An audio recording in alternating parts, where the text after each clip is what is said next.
All right. So everyone, I'm just going to check this one more time and make sure. Yes, we are live in the group. Okay. Welcome back to the weekly. If I haven't met you yet, I'm Diane. There are multiple ways that I'm trying to make this accessible for individuals that are joining us. So sometimes I will be by myself on the Zoom call. Sometimes I'll have, like, we have Meredith here today. Hi, Meredith. Last week we had Mary on the Zoom. So there will be people on the Zoom and then pushing it into the Facebook group so it's accessible for you there too. Come wherever it works for you.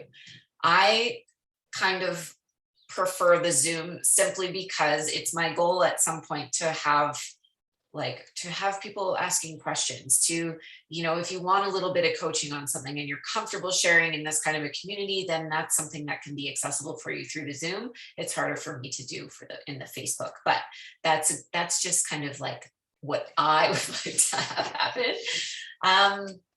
Ultimately, I hope there is value here for you in these conversations. And so last week, we really explored cravings. And today I wanted to dive into a conversation about digestion. And this is a conversation that's quite near and dear to my heart in terms of my own journey with food and with chronic disease and healing, and how that was all a part of it.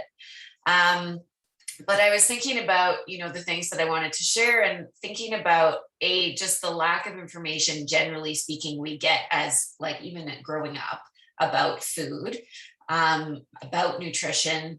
We kind of, we learn what our family does. We learn what we see in our community, in our culture, but there's just so much more that is accessible for us. So, a conversation about some of those things. And then also, and if you were here for any of the other conversations or you see my posts, there's always a piece of this that is deeper for us. It's an emotional component, it's a mental component, it's thoughts, it's beliefs, it's in our subconscious. And I think that one of the things I talked about last week with cravings is, we get to address the food piece, right? The tangible piece that is physical, that we can touch and taste and moves with us in our world, but we also get to address the stuff that's underneath. And some of us will have had little, like, niggles, little ideas or thoughts pop up about maybe something that we could look at, but a lot of times it's either hard or it's scary, or we're not really sure where to start. And so these are things that I want to bring into these conversations. So we're going to talk about some of that too with digestion. So like I did last week, the first part of this, I want to just kind of scope into the food and the physiology and the things too that we never really learn about digestion, how it works for us on just that physical level. And if you're experienced with, growing up and your family was anything like mine, there, especially in this part of the world, it's a lot of the meat and potatoes of what meals look like, right? So something that I've talked with clients before is just like, we get to throw out the rules when it comes to what eating should look like, and what we've seen. It's not the only way, and it's actually not always the best way. The only rule that I embrace when it comes to nutrition is following my body. And I encourage my clients to do the same. We get to learn how to trust our body again. And as long as we're nourishing ourselves. So we're trying to incorporate good quality foods that actually nourish us. Those are the only two, if I were to say, rules, right? We don't have to eat at certain times. It doesn't have to look a certain way. You don't have to have breakfast for breakfast and dinner for, we can toss all that out, right? It doesn't have to be that way. So when I think about digestion and kind of this like meat and potatoes type of thing, that the way that our meals are often put together is not really conducive to optimum digestion. So I want to back up and tell you a little bit about that. So the first thing is that we start digesting even before the food ever hits our mouth, right? It's an interaction with our senses is what starts the entire process for us. So if you only need to think about like when somebody slices a lemon and you're in the room, right? If you can already feel the like the bitterness and your mouth starts to water, like that is just a really simple, very, and most of us know how that feels. That example of like what's already starting to happen when we kind of actually experience the food before it ever hits our mouth. So the aroma of something, right? This is a really big impact too with our limbic system and memories and emotions. Like every time I smell chocolate chip cookies or bacon, I think of my grandmother or the cabin, right? The bacon going in the cabin in the morning. Like it can instantly transport us to another time. And our body can, you know, we settle into like, oh, that was a great time and that was relaxing, and that primes us for digestion, right? Or it's like the lemon, it's already sour, we can already feel that saliva starting to like percolate before we ever actually eat the lemon. The smells, even the sounds, like popcorn popping or the coffee brewing in the morning. Like what happens though is often we're just going at such a buck, we're going so quick all the time to get from one thing to the next thing to the next thing. We don't get time to allow our senses and to actually be present in that moment for all of that to take place, right? Do you actually look at the food before you eat it, or is there no time, it just goes in, right? There's all of these little things that we sort of take for granted that are actually important parts of the process, but it's much of the speed of our life has taken a lot of that out. And this can also work in the other way too. Like for, you know, you may laugh when I say this, but this is the reality of living with a relationship with food and life.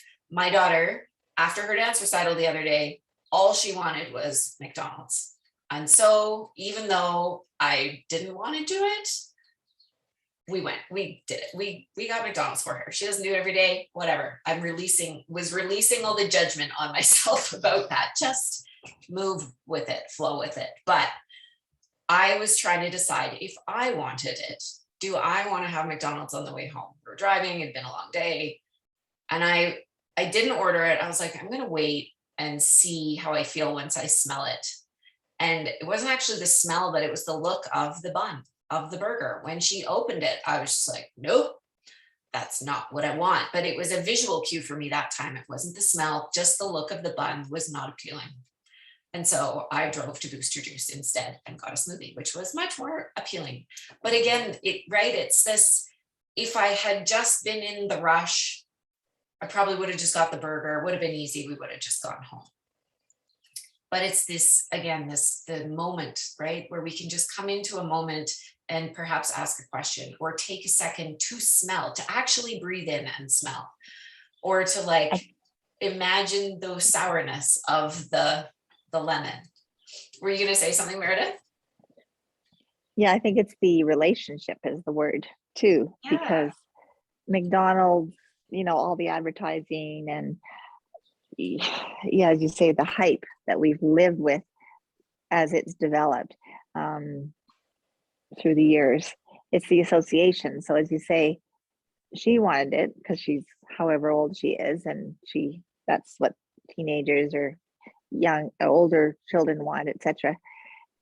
But yeah, as you said, you don't like, maybe I would have had the French fries just because that's what I can tolerate right now is French fries or, you know, potatoes. But yeah, the bun, no thank you.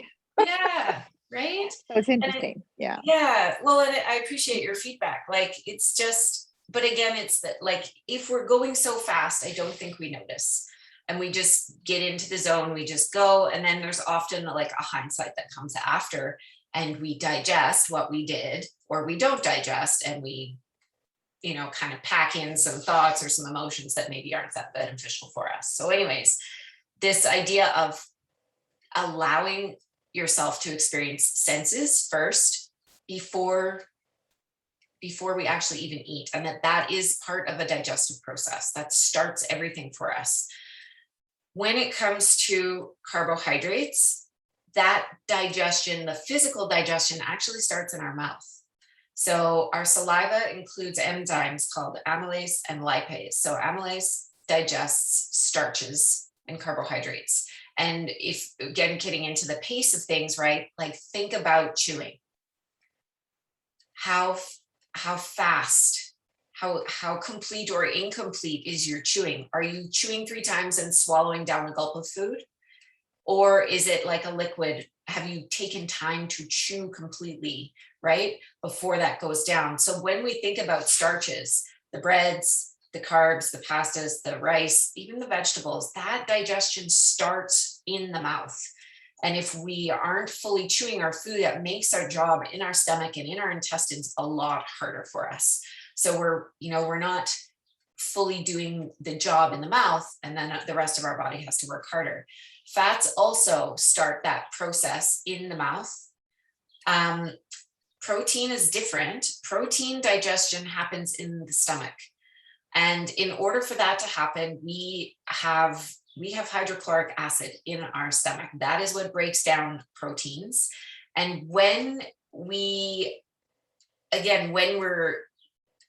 moving so quick, we don't get those bites in that hydrochloric acid, that work in our stomach, the churning in our stomach has so much more to do to break down that food. And all of these processes, ultimately, that food is going to end up in our small intestine, and that is where nutrients are extracted. That is where we get absorption. And what happens with digestion, and this is why it's often it's like an underlying factor in a lot of health issues that I work on with different people around, is that digestion has been struggling for a really long time because of pace, because we haven't been chewing, because we just didn't know. And so because food isn't broken down, it's not then able to be absorbed, and we end up with nutrient deficiencies. Well, for example, one of the nutrients that we require to produce hydrochloric acid is zinc. So if we aren't breaking down proteins, because that's where we also get zinc from some of our protein sources, then we don't get to absorb it. So we become deficient, and that further influences this. So we end up in this cycle of indigestion that leads to more nutrient deficiencies. And nutrient deficiencies, you guys, are the things that lead to illness. When our body has what it needs, it does what it's supposed to do, and it works beautifully to keep us in sync, in synergy, in health. But when we're missing things, that's when little ailments and issues, they start to pop up for us. Digestion is always something we can come back to make sure that it's working optimally, so that we get the most out of the food that we're eating. Okay.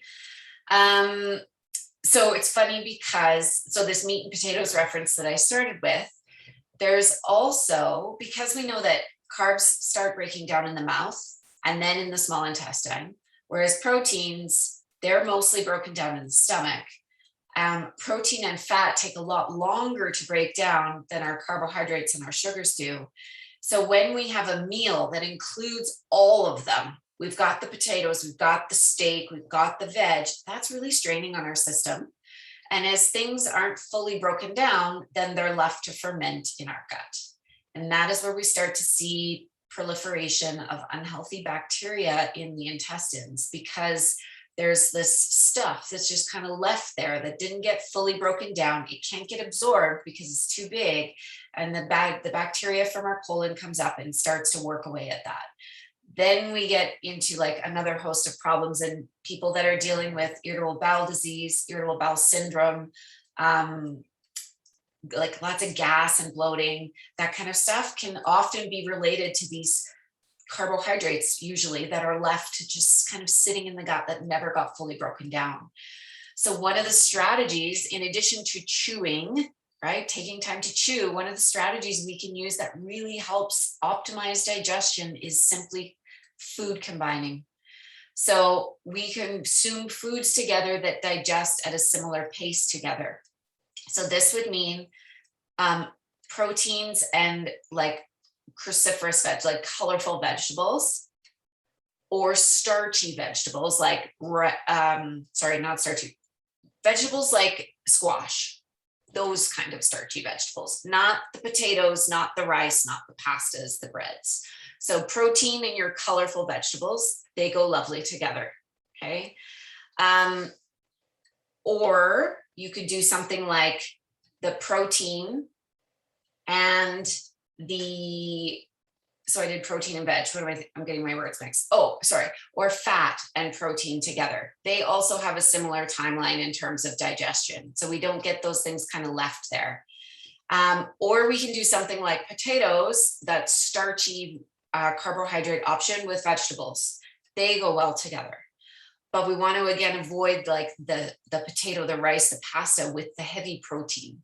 They don't really jive in our system. Things are working at different pace. The other piece of this that is often different than what we've been brought up with is the sugar or the fruit. So often we'll have the big meal and it's immediately followed with a sugary dessert. We want to consume fruits and sugars in isolation because they break down very quickly, and our body will do a good job of that if it's not preoccupied working on other things. Right? So, fruit are a great thing to have as like a midday snack, perhaps with, a little bit of water, not a lot. And then you keep the bulk of things kind of at meal times or whatever time that works for you, but not with fruit together, if that makes sense.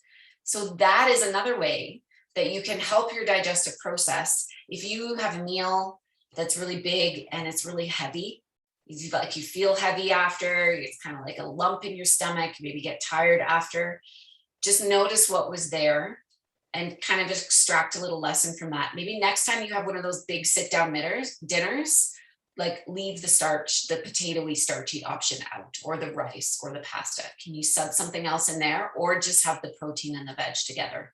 That is a much nicer combination for our system. Okay. Another thing that we can think about when it comes to optimizing digestion is the food, whether we're food combining or not, just the quality of the food.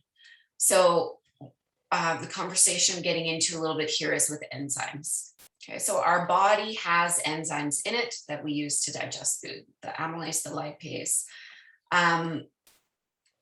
These are within us, okay? They're within our system, but we also get more of them when we eat good quality foods. So when we're eating whole foods that are not processed, they haven't been altered by heat, they're unchanged, like they came from nature. These are the foods that are actually going to give back to our system in terms of enzymes. So we're eating the whole food. It comes with enzymes that actually help to break it down, right? That's assistance for our system. When we get into habits of eating a lot of processed foods or the fast foods, these foods have no enzymes in them. And so we end up eating a lot, and we don't get a lot of back from that in terms of nutrients or assistance in the breakdown process. Some of the people that I have worked with have said when they're at a level with digestion being a struggle for them, or digestion isn't working well, sometimes the foods that we first think of that would give the most value, like raw vegetables, all the leafy greens, but again, raw, right? That's when they have the most enzymatic capacity. But if a system is stressed already, those foods can actually be kind of hard to break down. So even thinking about the best quality foods, those foods that have all the nutrients, the colorful foods, but lightly steam them or juice them or blend them up in a smoothie so that your body doesn't have to work as hard to extract the goodness from them, especially if it's been stressed for a little while.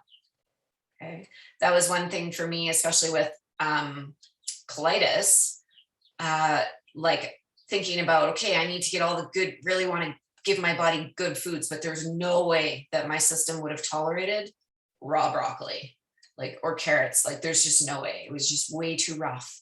But understanding again that we have options, right? A little bit of steaming, soften things, and you still get a good quality nutrients out of that. Smoothies are amazing. Soups, right? Let the heat do a little bit of that breakdown process for you, and then you still get all the nutrients because it's in the juice of the soup. Things like that can really help a system that's been through some digestive stress already. In the case too, what I have found to be helpful for both myself and some of my clients have been a period of time, if we identify digestion as something that we've been struggling with, that digestive enzymes taken as a supplement can be of assistance. And this is certainly something that I would address like with your healthcare practitioner, or if you're working with me, we talk about this one-on-one, but sometimes it just gives the body the little bit of a boost that it needs to start breaking things down again, so that you can start getting the nutrients from your food again. And over time, we reverse that cycle, right? So we get the nutrients we need, so digestion actually improves, so we can break down the food. And then after a little while, we don't need those enzymes anymore from the supplement, I mean. So those are something too that can work well for some people. But again, that would be something you'd want to address one-on-one with someone that you're working with.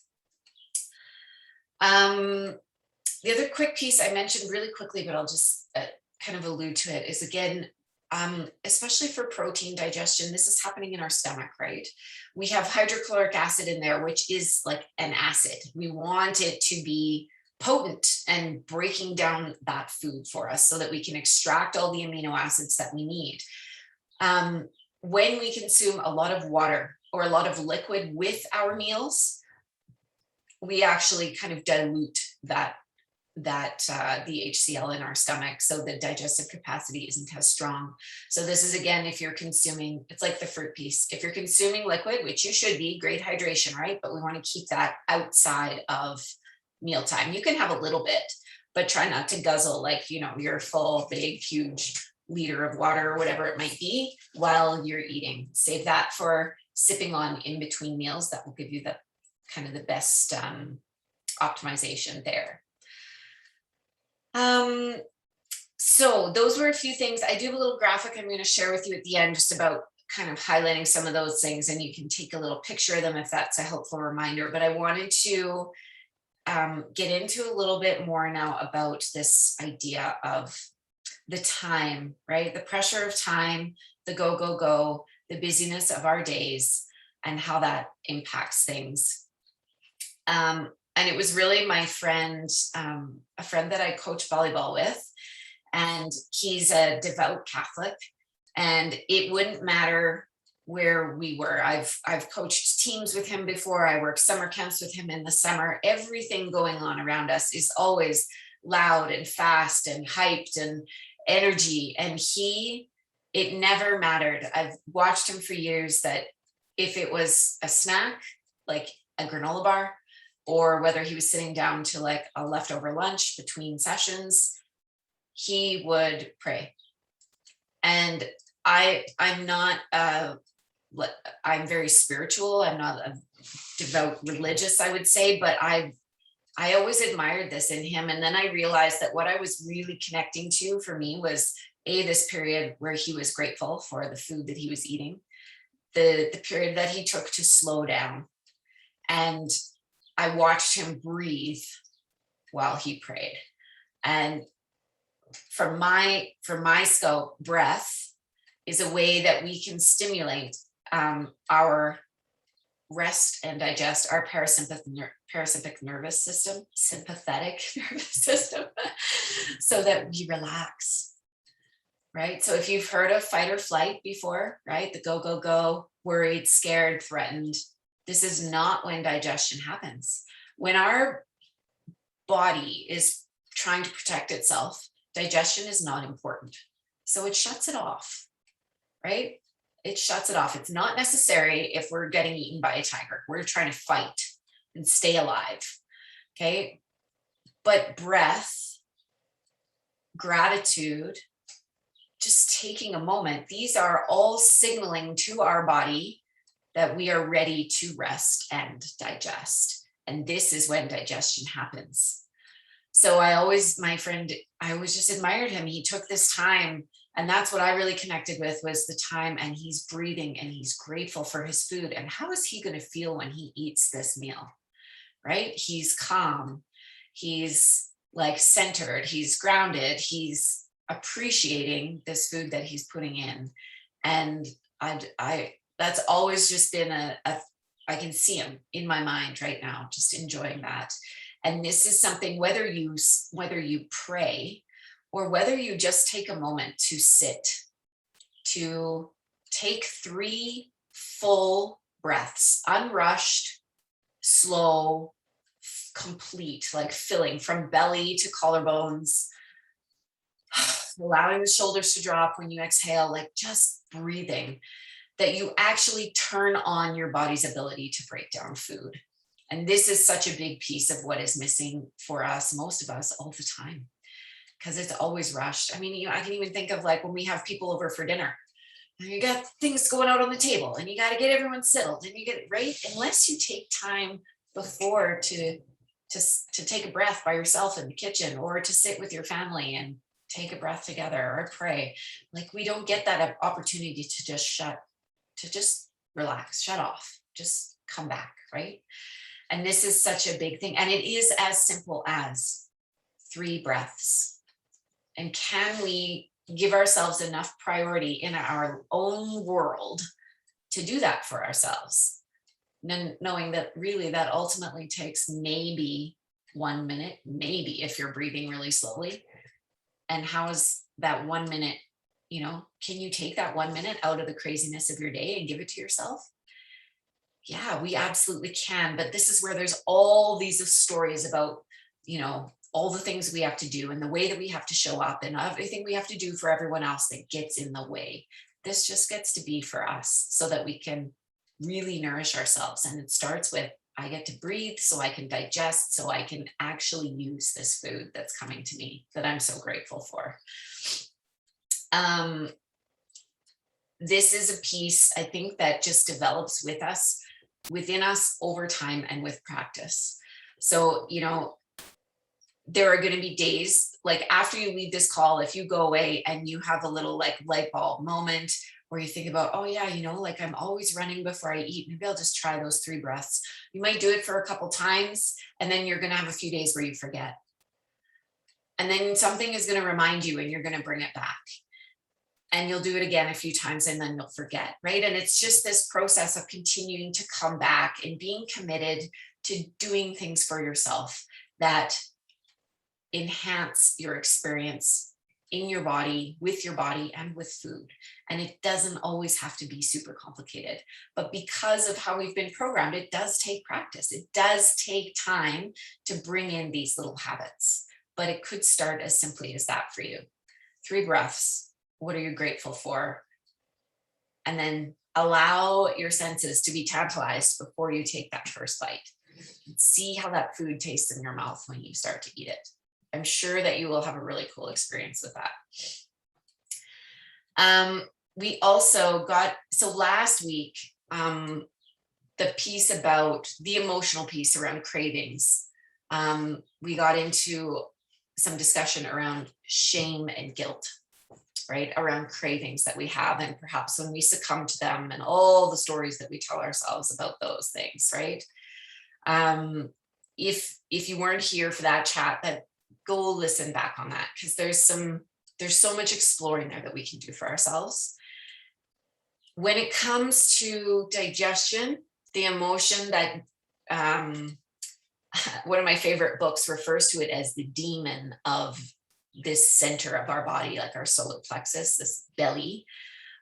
I don't know if I like that word, but I'll use it for now anyway. But it's judgment, right? Judgment of self and judgment of others. So a cool thing about judgment of others, other situations, other people, other circumstances, things that are outside of us, if that is something that comes up for you, it's a mirror. It's just a mirror for you. And start to notice when you get into that mind frame. I always get into this when I'm like, if I'm watching the news or something, or listening to the radio, or I hear someone say something that I don't like, and we get triggered by that for a minute, right? There's maybe like a little bit of anger that comes up, or frustration, or we get into like the judgment of, well, you should, or you shouldn't, or, that kind of thing. The way that I have learned to learn from those situations is simply this idea of a mirror, because what we see outside of us is a reflection of what is in our minds. So if it is showing up for you outside, it's an opportunity for you to look inside.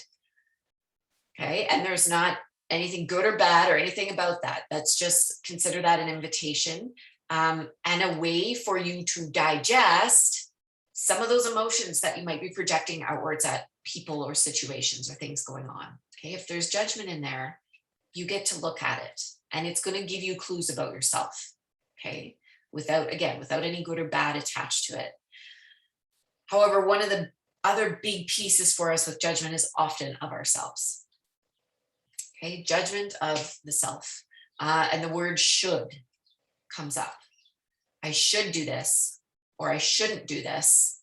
And if you unpack those shoulds and shouldn'ts, what's underneath them is judgment.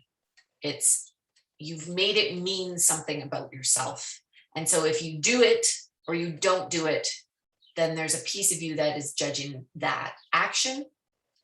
Okay. And again, this is where we get to start exploring judgment, because these are things that we digest too, you guys.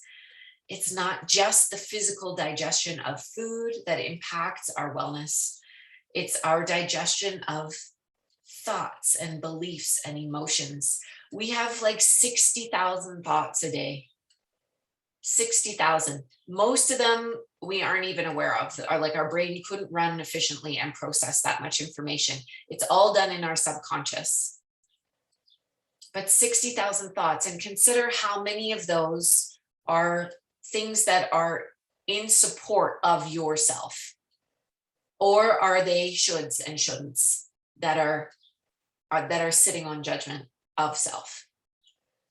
Okay. Anytime you hear yourself say a should, oh, I should do this, get curious about that. Okay. Where does that come from? There's always lots of interesting things behind those conversations, right? Where did that? Oh, I should make sure that my house is clean before the house cleaner shows up. Why? Okay. Why? Right? What does that mean about me if my house is dirty when the house cleaner shows up? Okay. All of this, you might be thinking, well, what does this have to do with food? Okay. Digestion also it's energy. Okay. Digestion is movement. It's energy. There's action and there's heat. And when we hold on to feelings, the judgment feelings, the shame is in there too, anger, resentment, frustration, grief, sadness, all those things, when we hang on to them, we don't digest them, in which case they cannot move. They stay stuck, they stagnate, they fester, and they make us sick. They're toxic to us. So a big piece of digestion is, when I say that, I've said this question so many times, like, what are you digesting? Or what are you not digesting? Okay. And perhaps it's the what are you not digesting that is a little bit scarier to look at sometimes. What am I not willing to look at? What am I not willing to feel through? Because it's really hard. Okay. A lot of that stuff it comes up and it's unpleasant, shall we say. But what I've learned over the years through my own healing, working with clients as they go through this stuff, there's always, it's like the light on the other side, right? It's like the silver lining. Whatever it is that's keeping you stuck is right on the other side of those hard things. And so when we allow ourselves to sit with emotion, to feel through emotion, to allow it to move in whatever way we need to, could be crying, could be screaming, could be punching a pillow, could be running, could be talking to a friend, if we can just allow those things to come up without trying to stuff them down, that is digestion.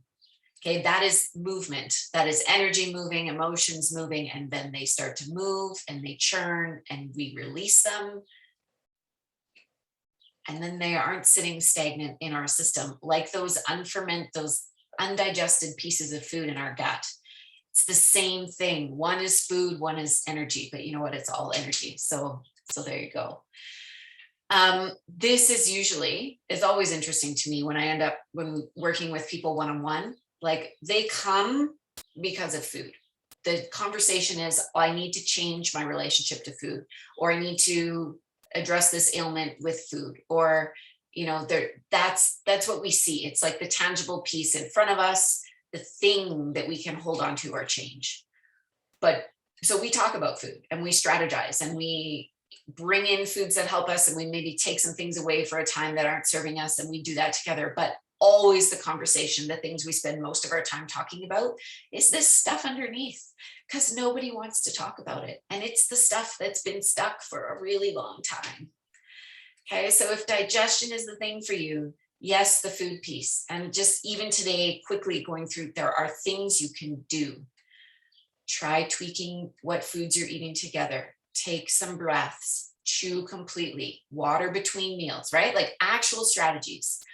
And then underneath that, you get to get super curious, and you get to pour a ton of love and compassion onto yourself as you explore the other things that you've been digesting probably for a really long time. Okay. When people ask me how I got into all this, for a long time, I would say it started when I was diagnosed with ulcerative colitis. And that was like when I first started learning about nutrition and how it could, in a matter of weeks, change my symptoms significantly, like off medication. But as I have gotten older and I've continued to do the work, it's the underneath stuff that I've continued to explore that continues to take shape. And this is a journey, you guys, right? Because things always change. You might be struggling with digestion right now. It won't be that way forever. You get to have a different experience. Things will evolve. Your body's changing. Your mind is changing. Everything is evolving. And so even, I've done a lot of this work, but it continues to change. And I continue to cycle back to it. And I continue to explore deeper. It's not a like flick the switch and it's all better. It's continued curiosity and exploration, because you get to give yourself that kind of love and attention. And that kind of energy that it's like giving back to the system, right? With the enzymes, you give back to the system, give your own energy back to your system, and see what starts to happen in terms of the things that you get to digest and that you allow yourself to digest.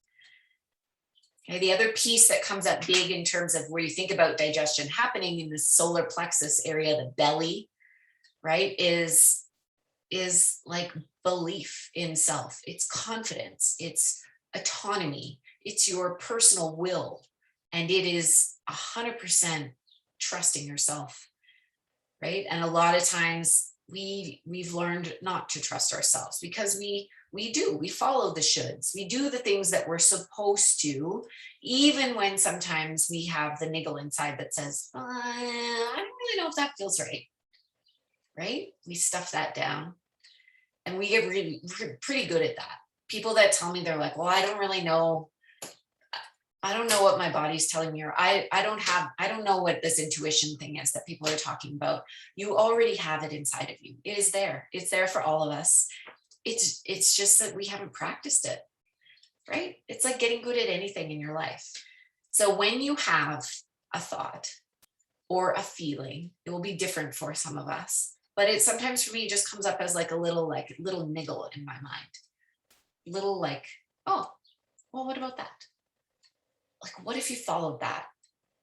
What if when you were walking down the road and you got this funny feeling in your gut, what if you actually just listened to it? If it told you to turn around, you turned around.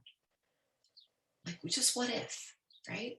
Like, those are things we can just start exploring. And again, it doesn't like magically always just take shape in front of us, but it's really cool when things start to happen. And again, as we trust ourselves, we start to build this belief within us. We start to, be able to stand in our own will, in our autonomy, and we get to trust our ability to digest the things that come up in our life, because there's going to be hard things, right? But we have to let them move. This is what I see in my mind, is this in our belly, right? It's this churning. We're churning the food, we're breaking it down. It's the same thing with the thoughts, the old stories, the emotions. We get to churn them and release them. And that is a huge piece, the energetic, the emotional piece of digestion.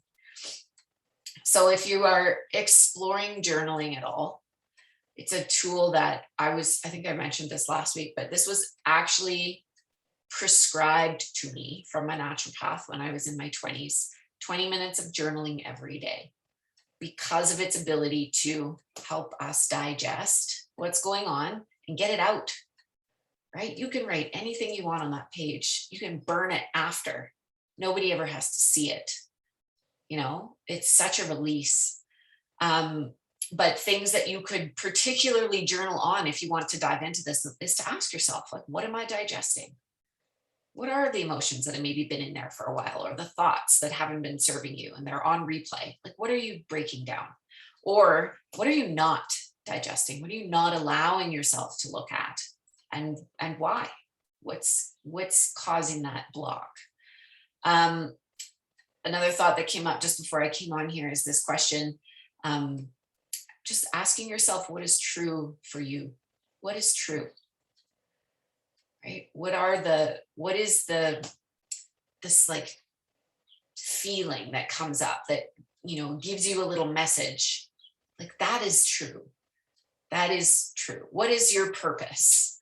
What is the truth in that? Like, what is your true desire to do, to be? Like, what is true? Okay. And I had one of my coaches one time, I love, and I'm not going to get the analogy right, but she likened it to like dandelions. Like, sometimes when we get into this work, we just kind of start digging. You're like digging and digging and I got to figure this out. I got to figure it out. And it's like trying to pull out dandelions. You know how long the roots are on those things, right? Like, they go forever, and you'll break it off, right? And then it grows back and you get frustrated. And then you'll break it off again and you're like, okay, good. And then it starts to come up again, right? It's the same thing. So to give yourself some grace, if you're starting this work, understand that it's time, it's patience with yourself, it's practice. And yeah, you're going to get through points where you feel like, yes, okay, that feels great. And then a couple of weeks later, that dandelion's going to show its head again. But if you think of dandelions, actually, they're amazing flowers, right? They give so much to the earth. Like, their roots bring nutrients into the soil. Their leaves are beneficial for our liver. You can make all kinds of things from the flowers, the bees, right? Like, they're wonderful. And so this is the perspective that you can take when this dandelion starts to push back up. You get to just look at it and be like, okay, right? This is here for me because this is something that I get to do for myself. And that perspective, not trying to dig so hard all the time, but just allowing things, allowing, having grace for yourself in the process. I wanted to just quickly share my screen with you. Just a moment. Where are you? Okay. So as I was joking last week, I'm like, we go down the rabbit hole and I just kind of go off for half hour or 45 minutes or whatever it is. We did that last week. We're doing it again. I'm going to keep doing it because I think these are conversations we don't get to have enough about food. Understand? Like, it's connected to everything for us. It's one of the only things that is like a survival thing for us. And yet how deeply it's tied to experience, emotions, relationships, celebrations, memories. Like, there's no other thing like it, I don't think. So that's why we go deep. But I wanted to summarize this for you. So if you want to screenshot this, or I will also post this in the group afterwards, things that you can do, okay? Actual strategies so that you don't feel like you're constantly digging at the dandelion. These are things that are accessible for you. Taking time, okay, before eating, to breathe, or at any point in your day, take 3 breaths, right? Put your feet flat on the floor, sit up with a bit of a straight spine, and just breathe. It's truly, truly amazing what that can do for us. Also, this awareness of senses, and this is something you can practice in your day. This is almost like a mindful practice, right? What are you smelling? What are you hearing? What are you feeling? What is left? What are you seeing? What are you hearing? I might have said that. Tasting, right? can you just lean into that a little bit and notice what happens in your body, in your physiology? Chewing slowly and completely. And this is when, at first, you could even just start noticing how quickly you chew or how much there is that is undigested or unchewed when you swallow. Okay, release the judgment, just observe, just notice, right? Because that's where we start exploring. You can play around with the food combining, and particularly for if you feel heavy after meals, this is something I would really suggest for you. Okay, leave the protein and veg together, or the starch and the veg together, fruit by itself. Drinking water around meals will also be helpful. Okay, lots of hydration between.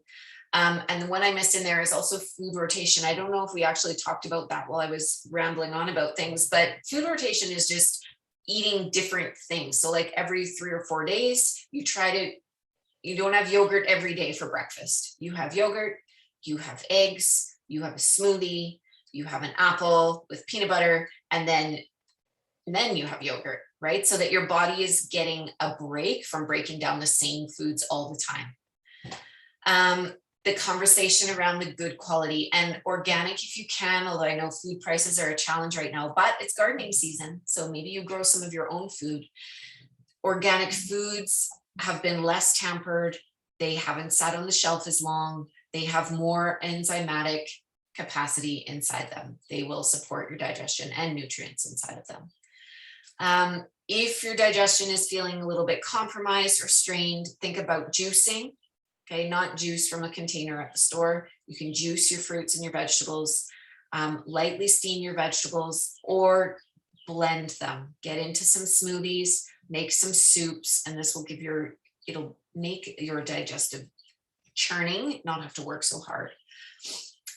Also just emphasizing the lean proteins if you're struggling with digestion a little bit. Okay, the turkey, the chicken, the fish, those will be easier for your body to break down.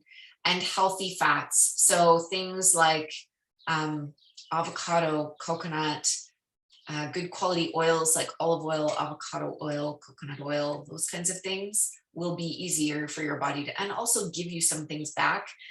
It'll be like the chips, the fried foods, the fatty foods that will probably cause your system a bit of stress.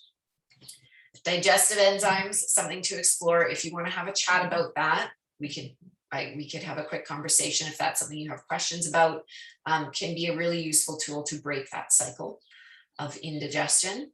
Also just things like in your day, things like herbal teas are really soothing. Okay, so peppermint, ginger, lemon, licorice, chamomile are all very beneficial for the digestive tract. If you can get some fresh peppermint from your garden, if you can actually grate ginger and fresh squeezed lemon into your water, then that is a nice little treat for your system as well. If you have essential oils, okay, there are some that also can be beneficial for digestion. I'm happy to chat with these about you in a little more these with you in a little more detail if that's of interest. But peppermint is really amazing, as is fennel, anise, and lemon. Again, is very cleansing, so that's a nice support. We talked about the breathing, particularly any breath that inflates your lower abdomen. So like below your belly button. That breath is going to stimulate the vagus nerve, which runs up into the brain, which signals to everything this resting, digesting process that we want to get into. If you're into yoga, right? The slowing down, the emphasis on breathing and the moving of energy is really beneficial for digestion. And remembering that we must allow ourselves the opportunity to digest our thoughts and our feelings, that this is part of the process of digestion, and then we can release them. They don't have to stay stuck within us. And then the big one to explore there is judgment. Okay, another question you could add to your journaling is like, where am I judging myself or others? Worthiness. Okay, and another one that I'll add there is and fear. Okay, and usually worthiness, fear, judgment, they all have connections to one another. So if judgment is a thing, if that's something that you fear, why? Does it mean that you are not worthy? Does it mean that you are undeserving or that you aren't enough, right? Like you can get into that stuff too. And then a really nice mantra for this space in the body and kind of enhancing that energy flow is like, just, I am so much more than enough. And you can write that, stick it on your window, stick it on your mirror in your bathroom, stick it in the kitchen cupboard when you open it up. Just little reminders for us, right? Remembering that this is a process and it gets to evolve, and you get to create ways that feel good for you in your life to start to kind of weave this stuff in, right? Because like, again, it's like anything, it just takes practice. So I'm going to stop the share, put my face. I think we're still live in the group. I will go back through the chat if there are any questions in there. I don't think there were any chats in here because it's me and Meredith today. But Meredith, thanks for being on the Zoom with me, being my Zoom buddy today. And thanks to any of you that are watching in the live. Always, you guys, if you have any questions about anything that I talked about, you can always shoot me a message, or I do through my website. I think it's also on my Instagram, a link where you can just book a discovery chat if there's something that you want to explore a little bit that's coming up for you in these conversations. So it's always an option. So thank you again. I'm going to stop the recording, but I'll hang out here for a minute, and then yeah, we'll look forward to seeing you next week. Oh, and I haven't fully decided yet, in full honesty, what the conversation about will be next week. So if you have suggestions or questions about something, pop them in the Facebook group and we'll see what comes up. Okay, thanks again for being here.